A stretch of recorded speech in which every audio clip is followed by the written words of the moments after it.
Subscribe our channel and press the bell icon. اعوذ باللہ من الشیطان الرجیم بسم اللہ الرحمن الرحیم۔ حمد اس خالق ازل کے لیے، سکون جھیل کو دیتا ہے جو کمل کے لیے، اور اس کے نام سے کرتا ہوں ابتدائے کلام، جن کے نام فرشتوں نے بھی سنبھل کے لیے۔ ڈیئر فرینڈز، جیسا کہ آپ کو معلوم ہے کہ کل پاکستان کے اندر ایک عالمناک حادثہ پیش آیا۔ ایک بدقسمت طیارہ جو لاہور سے پرواز کر کے کراچی کی طرف جا رہا تھا اور لینڈنگ سے صرف 1 منٹ پہلے وہ طیارہ گر کر تباہ ہو گیا۔ ایک انتہائی دل ہلا دینے والی یہ ایک بات ہے ہم سب کے لیے یہ ایک انتہائی دکھ کا مقام ہے کہ جس کے اندر بہت قیمتی جانوں کا ضیاع ہوا ہے۔ میں انتہائی افسوس کا اظہار کرتے ہوئے یہ بات کہہ رہا ہوں، اور مجھے انتہائی دکھ ہے اس بات کے اوپر کہ نہ جانے کتنی قیمتی جانوں کا اس حادثے کے اندر ضیاع ہو گیا ہے۔ کتنے مسلمان شہید ہو کر لقمہ اجل بن چکے ہیں۔ مجھے بڑا افسوس ہے اس بات کے اوپر، اور شاید کہ آج میرے الفاظ بھی میرا ساتھ نہیں دے رہے، لیکن اللہ تعالیٰ قرآن میں ارشاد فرماتا ہے کہ کل نفس ذائقۃ الموت، کہ ہر نفس نے موت کا ذائقہ چکھنا ہے۔ بہرحال یہ ایک حقیقت ہے، اور اس حقیقت سے ہم ڈینائی نہیں کر سکتے۔ اس حقیقت کو تسلیم ہمیں کرنا پڑتا ہے، جس طرح بھی ہم کریں ہمیں کرنا پڑتا ہے اس حقیقت کو تسلیم کہ اللہ تعالیٰ یہ ہے، کیونکہ وہ جسے چاہے زندگی دے اور پھر جسے چاہے اور جب چاہے اس سے زندگی واپس لے لے، وہ اس کے اختیار میں ہے۔ اس میں ہم انسان کچھ بھی نہیں کر سکتا۔ اس حادثے کے حوالے سے میری اس ویڈیو بنانے کا مقصد یہ ہے کہ اس میں ایک تو معجزہ پیش ہوا اور ایک ہمارے لیے ایک سبق ہے۔ معجزہ یہ ہوا کہ تقریباً اس طیارے کے اندر 91 جو افراد ہیں وہ سفر کر رہے تھے، عملے کے علاوہ، یعنی جو ان کے سٹاف تھے اس کے علاوہ اس حادثے کے اندر تقریباً 91 مسافر پیسنجر جو تھے وہ سفر کر رہے تھے، اور اس کے اندر ابھی تک جو رپورٹ آئی ہے اس کے مطابق تقریباً 12 سے 14 افراد معجزانہ طور پر بچ گئے۔ یہ اللہ تعالیٰ کی طاقت ہے۔ میں جس بات کی طرف آپ کی توجہ دلانا چاہتا ہوں کہ ہمیں سوچنا پڑے گا کہ یہ ہے اللہ تعالیٰ کی طاقت کہ وہ جسے چاہے موت کے منہ سے نکال لے، اور جسے چاہے منزل سے پہلے ہی ان کی زندگی ان سے چھین لے۔ یہ اسی کے ہاتھ میں ہے۔ اور دوسرا، دیکھو آپ کہ ہم اپنی زندگی کے اندر کتنے پلان کرتے ہیں، ہم زندگی کے اندر کیا چیز ہم نے سوچی ہوتی ہے، اگلے کتنے 40 سے 50 سالوں کا ہم نے پلان کیے ہوتے ہیں۔ ہم کیوں بھول جاتے ہیں کہ اللہ تعالیٰ کی ذات وحدہ لا شریک ذات ہے، ہمیں اس کی طرف بھی مائل ہونا ہے، ہم نے اس کے آگے بھی جانا ہے، اور وہ یہ چیز ہمیں سبق دیتا ہے کہ اگر میں چاہوں تو آپ کی منزل سے 10 سیکنڈ پہلے ہی آپ کی منزل تبدیل کر دوں، آپ کے راستے بدل دوں، آپ کا مقام اس دنیا سے ختم کر کے آپ کا مقام کہیں اور سیٹ کر دوں۔ یہ میرے اختیار میں ہے، میں جیسا چاہوں، میں قادر مطلق ہوں، میرے پاس طاقت ہے، میں جس طرح چاہوں میں اس طرح کر سکتا ہوں۔ یہ چیز ہم کیوں بھول جاتے ہیں؟ جب بھی ہم اپنی زندگی کا کوئی بھی سفر کرتے ہیں وہ ہم اس حساب سے کر رہے ہوتے ہیں، ہمارے ارادے ہوتے ہیں آگے کہ میں جا کر یہ کروں گا، میں جا کر وہ کروں گا، میں نے یہ کام کرنا ہے، میں نے وہ کام کرنا ہے، لیکن ہمیں یہ خبر نہیں ہوتی کہ اللہ تعالیٰ کا فیصلہ کچھ اور ہے۔ وہ کیا چاہتا ہے یہ اس کو پتہ ہے۔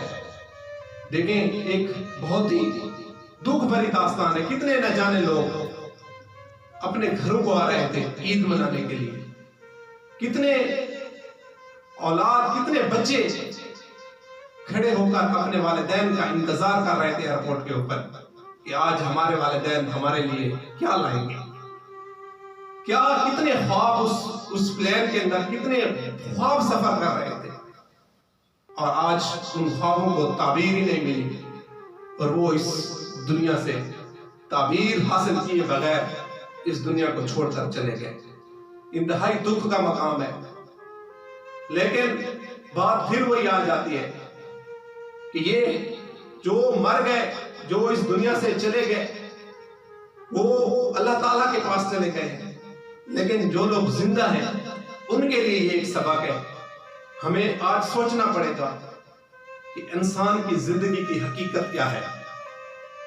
انسان کتنے بڑے پلان کرتا ہے زندگی کے اندر، لیکن وہ اس پلان کے اندر، اس اپنی زندگی کی مصروفیات کے اندر وہ یہ کیوں بھول جاتا ہے کہ اللہ تعالیٰ ایک ایسی ذات ہے کہ جس کے فیصلے اور ہوتے ہیں، جو جب بھی چاہے، جس وقت بھی چاہے، وہ انسان کی زندگی کی ڈور کھینچ لے اور انسان کو اس دنیا سے اٹھا لے.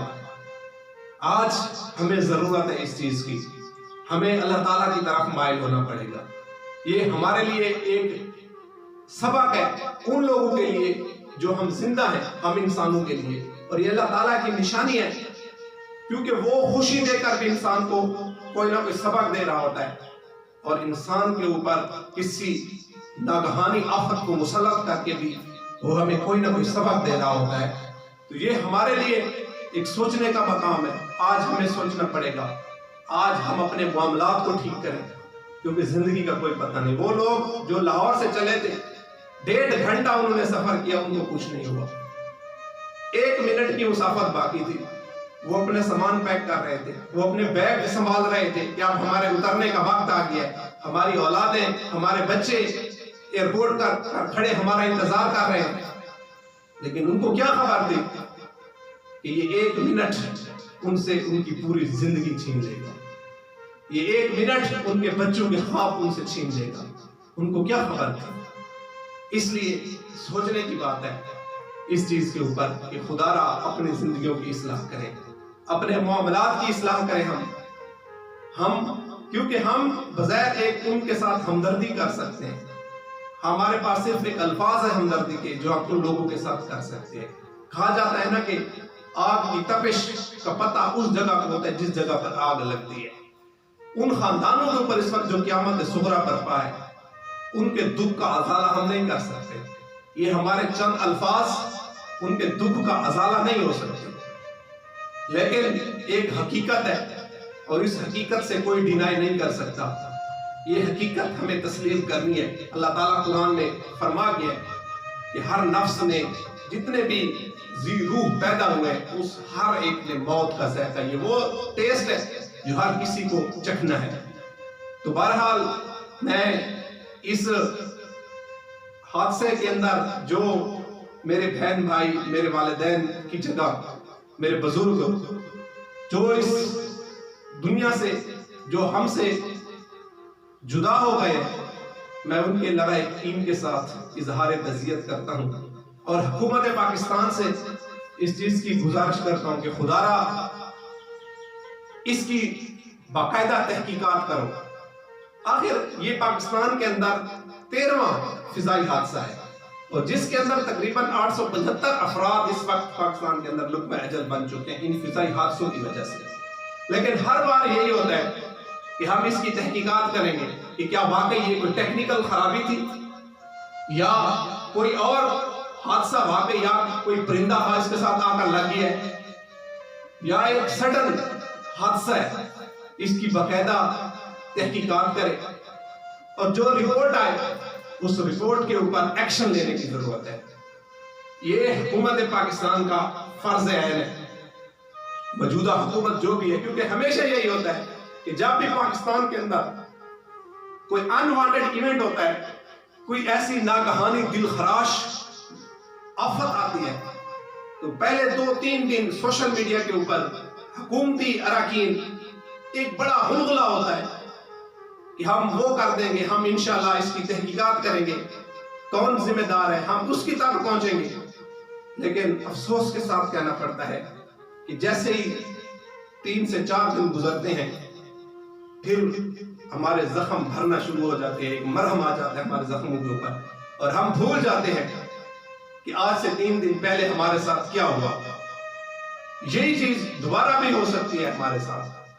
تو میں گزارش کرتا ہوں حکومت پاکستان سے کہ اس کی باقاعدہ تحقیقات کی جائے، اور اگر واقعی دیکھو جب سول ایویشن اتھارٹی جب ایک جہاز کو فلائی اوور کرنے کے لیے تیار ہوتی ہے تو وہ پہلے کلیئر کرتی ہے کہ کیا واقعی ویریفیکیشن اس کی مکمل ہوتی ہے کہ کیا واقعی اس کے اندر کوئی فنی خرابی تو نہیں ہے. اگر فنی خرابی ہوتی تو وہ اس کو فلائی کرنے نہیں دیتی. ایک طیارہ بالکل ٹھیک ٹھاک اڑتا ہے اور تقریباً 1.5 گھنٹے وہ ہوا کے اندر ہوتا ہے، لیکن جیسے لینڈنگ کے اوپر آتا ہے اس کے اندر فنی خرابی پیدا ہو جاتی ہے. تو سوچنے کی بات ہے اس کے اوپر، اور حکومت پاکستان بھی ایک کمیشن بنے اور اس کی باقاعدہ تحقیقات کر کے ہر دفعہ مذمت مذمت مذمت. جب بھی کوئی حادثہ پیش آتا ہے ہم یہی لفظ سنتے ہیں گورنمنٹ اراکین سے کہ ہم اس حادثے کی مذمت کرتے ہیں، ایسا نہیں ہونا چاہیے تھا. لیکن صرف مذمت سے تو کام نہیں چلتا نا. ان لوگوں کے دکھوں کا ازالہ کیا صرف مذمت کا ایک لفظ ہے؟ جن لوگوں کی زندگیاں چلی گئی ہیں، جن کے خواب ان سے چھین گئے، جن کی اولادیں یتیم ہو گئی ہیں، کیا ان کا ازالہ صرف ایک لفظ مذمت ہے؟ نہیں.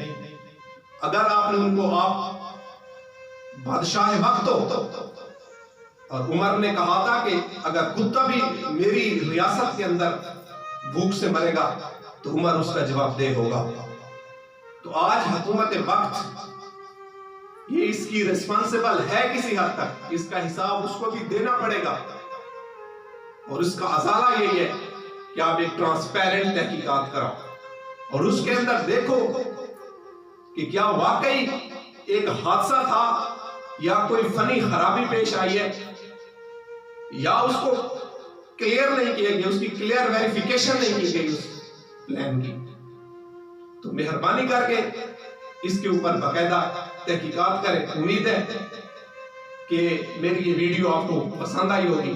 اگر یہ ویڈیو آپ کو پسند آئی ہے تو اس کو نیچے بیل آئیکن سبسکرائب کر کے بیل آئیکن کو بھی دبا دیں تاکہ میری آنے والی ہر نئی ویڈیو کی اپڈیٹس آپ تک پہنچ سکے. میرا مقصد ہی اس چینل کو بنانے کا یہی ہے کہ میں آپ تک کوشش کرتا ہوں کہ ایک ریالٹی بیسڈ باتیں جو ایک حقیقت ہے اور اس کے ساتھ ایک سبق دینے کی کوشش کرتا ہوں کہ شاید کیونکہ انسان کا کام ہوتا ہے کوشش کرنا، میں کوششیں کر رہا ہوں اپنی طرف سے کہ ایک ریالٹی آپ تک پہنچاؤں. جو میرے اپنے ذاتی خیالات ہیں میں ان کو مد نظر رکھ کر بات کرتا ہوں. کوشش ہوتی ہے کہ آپ کو ایک حقیقت سے آشنا کروں اور کوئی نہ کوئی اس کے اندر ہمارے لیے سبق بھی ہو. میری ایک کوشش ہے، میں اس کے اوپر لگا ہوں، آپ بھی میرا ساتھ دیں. وما علینا